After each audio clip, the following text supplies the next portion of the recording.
Welcome, everyone. My name is Ziyanda Brukwe. I'm a senior analyst at the FSCA at the Financial Advisory and Intermediaries Department, and I will be your host for this session today. We are conducting a competence requirement series, which will be covering or which applies to all authorized financial services providers, which we refer to as FSPs. So the applicable legislation for the competence requirements is the FAIS Act, which is read together with Board Notice 194 of 2017. We have divided the competence requirements into 4 parts, and they are as follows. We have part 1, which will cover experience and qualifications, and we have part 2, which will cover regulatory examinations, class of business training, product-specific training, and product-specific training. And the part 3 will cover services under supervision, and the last part, part 4, will cover continuous professional development, which we refer to as CPD. For these different parts of our sessions, we'll have different colleagues from the Financial Advisors and Intermediaries Department, as well as the Investment Providers Department, which will be answering our questions for all these sessions. Today, I am joined by Jenny Mahlangu, who will be answering or helping us to answer all our questions regarding our part 1, which is experience and qualifications. Welcome, Jenny, and thank you for joining us. Good morning, Ziyanda. Thank you, Sisi. So for experience, what do the experience requirements entail? So an FSP, key individual and representative, must have adequate, appropriate, and relevant skills, knowledge, and expertise in respect of financial services, financial products, and functions that they are performing in order to comply with the minimum requirements set out in Board Notice 194 of 2017, and to also maintain their competency. Okay, so who is required to meet the experience requirements in all these different categories? So let's start with a Category 1 and a Category 4 FSP.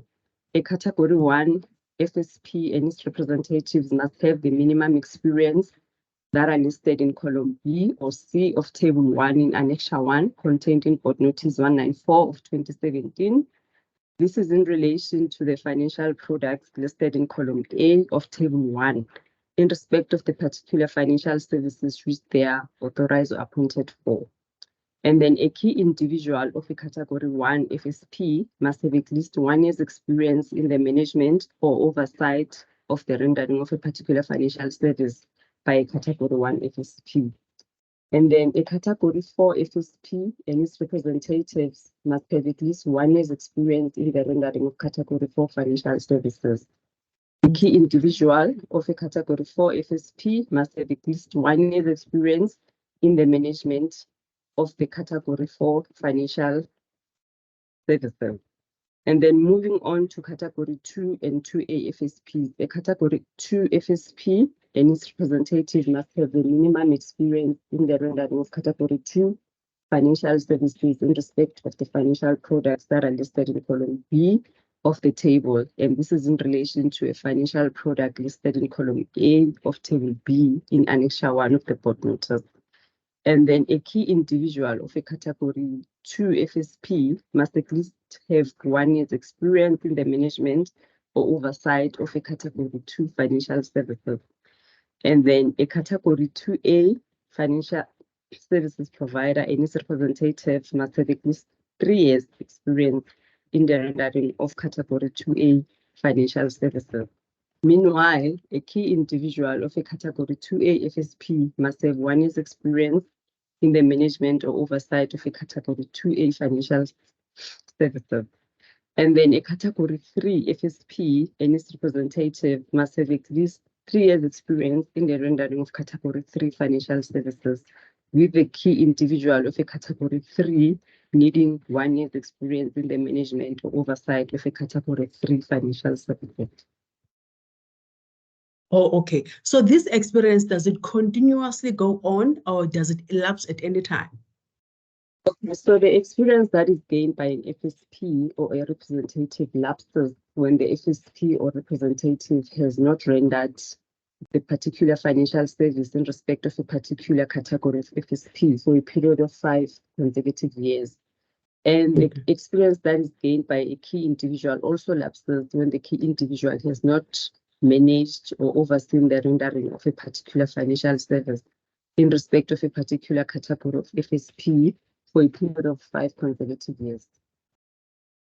Oh, okay. So now, in terms of experience, the experience that you have achieved the experience that you have, you must make sure that you continuously provide service, or if you are a key individual, oversee that particular section for continuous time. Because if you don't oversee it for a period of 5 years, then your experience will lapse.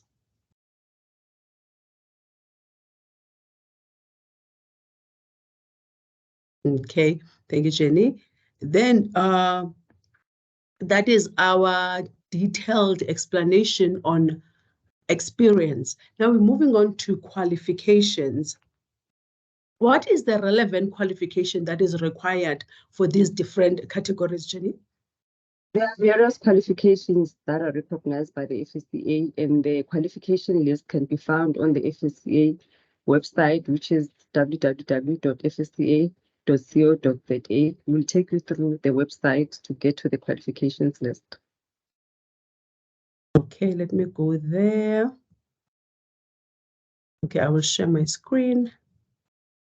See, share the screen.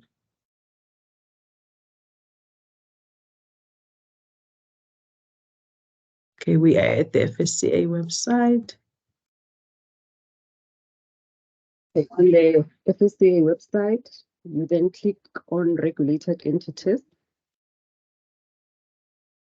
Yes. Then scroll down to licensing and registration. Yes. And then click on FAIS.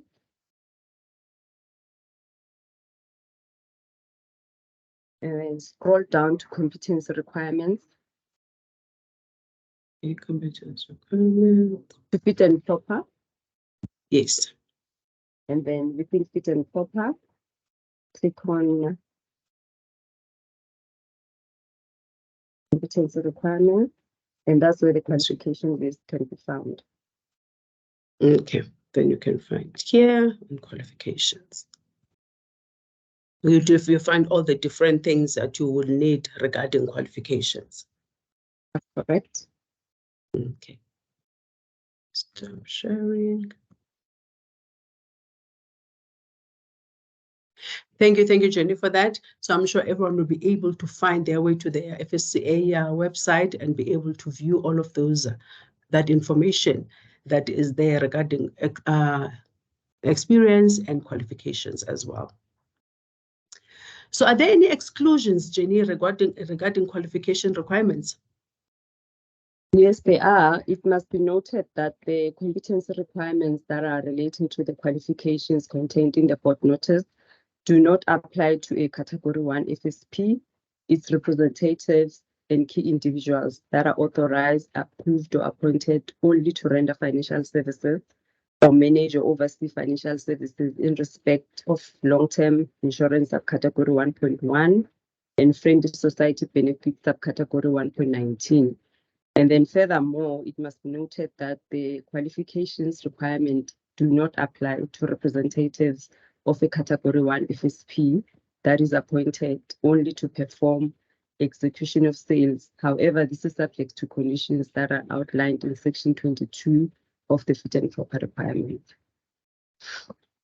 Oh, okay. Okay, thank you, Jenny. So how now just before these questions, we were talking about how to access the recognized qualification list on the FSCA website. So how does this recognition of qualifications work? Basically, a qualification must equip the person with relevant abilities, knowledge, and skills, and the qualification must be based on an appropriate curriculum framework containing a body of knowledge and learning outcomes that are necessary for the person to discharge their responsibilities under the Act. A qualification must also be quantitatively and qualitatively relevant to the role and function that is to be performed by that person under the Act.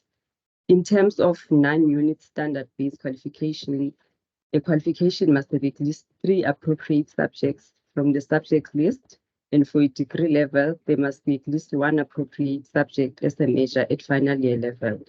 And then in the case of a unit standard-based qualification, core and electives must relate to at least 3 appropriate modules from the subject list must be chosen. Okay, then. Thank you, Jenny. Now, I guess we have all of our questions answered regarding experience and qualifications together.